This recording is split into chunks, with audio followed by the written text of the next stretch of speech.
আসসালামু আলাইকুম ভিউয়ার্স, আশা করি সবাই ভালো আছেন এবং সুস্থ আছেন। সাফা মারিয়া কিচেন থেকে সবাইকে স্বাগতম জানাই। আপনাদের সাথে নতুন এক রেসিপি নিয়ে আসলাম। কিভাবে আমি পাবদা মাছ আলু আর বেগুন দিয়ে মাখো মাখো ঝোল করে রান্না করব। খেতে কিন্তু খুবই দারুণ হয়েছে আর দেখতেও কিন্তু খুবই সুন্দর হয়েছে, লোভনীয় হয়েছে। তো আশা করি আমার ভিডিওটি সবার ভালো লাগবে। ভালো লাগলে অবশ্যই একটি লাইক করে দিবেন, আর যদি বেশি ভালো লাগে তাহলে একটি শেয়ার করে দেবেন। এখানে আমি চুলার মধ্যে একটি কড়াই বসিয়ে নিয়েছি। তেল দিয়ে তেলটাকে 4-5 মিনিটের মতো গরম করে নিয়েছি। গরম করে আমি এখন মাছগুলো দিয়ে দেব। কড়াইটা গরম করে মাছগুলো দিলে দেখা যাচ্ছে মাছটা ভালো মতো উঠে আসবে, না হলে দেখা যায় কড়াইয়ের সাথে লেগে যায় যদি তেলটা ভালোভাবে গরম না করে মাছগুলো দিলে। তো মাছটা আমি এপিট ওপিট করে উল্টে পাল্টে ভেজে নেব।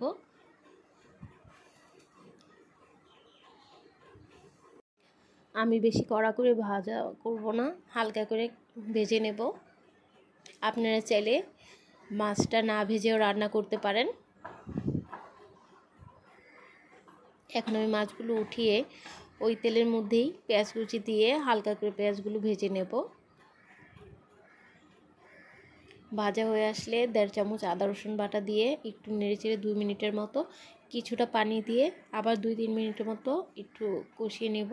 তারপর দিয়ে দেব স্বাদ অনুযায়ী লবণ, হলুদের গুঁড়া 1 চামচ, মরিচের গুঁড়া 1.5 চামচ, ধনিয়ার গুঁড়া 1 চামচ দিয়ে আমি ভালো মতো 2-3 মিনিটের মতো আবার কষিয়ে নেব। কষানো হয়ে গেলে আলু আর বেগুন, যেটা আমি ছোট ছোট সুন্দর করে কেটে রেখেছি পিস পিস করে, সেগুলো দিয়ে আবার ভালো মতো নেড়ে ছেড়ে নেব। নাড়াচাড়া হয়ে গেলে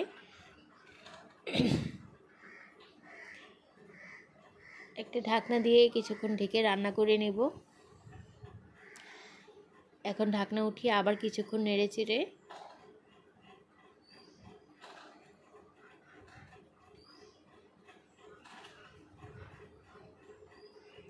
এখন কিছুটা পানি দিয়ে দেব পরিমাপ মতো। আমি বেশি পানি দেব না, কারণ আমি মাখো মাখো ঝোল করে তরকারিটা রান্না করব। এখন উপর দিয়ে মাছগুলো দিয়ে দেব।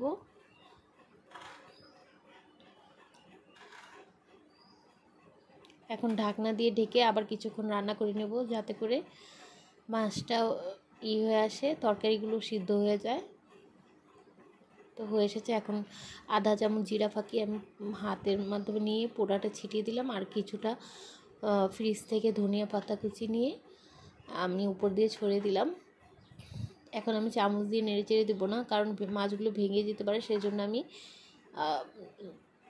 হাত দিয়ে ঝাঁকিয়ে নেড়ে চেড়ে নেব, যাতে করে মাছগুলো ভেঙে না যায়। এই তো আমার পাবদা মাছের তরকারি রান্না রেডি। আশা করি সবার ভালো লাগবে। যদি আমার চ্যানেলে নতুন নতুন ভিডিও পেতে চান তাহলে অবশ্যই চ্যানেলটি সাবস্ক্রাইব করে দেবেন। আল্লাহ হাফেজ।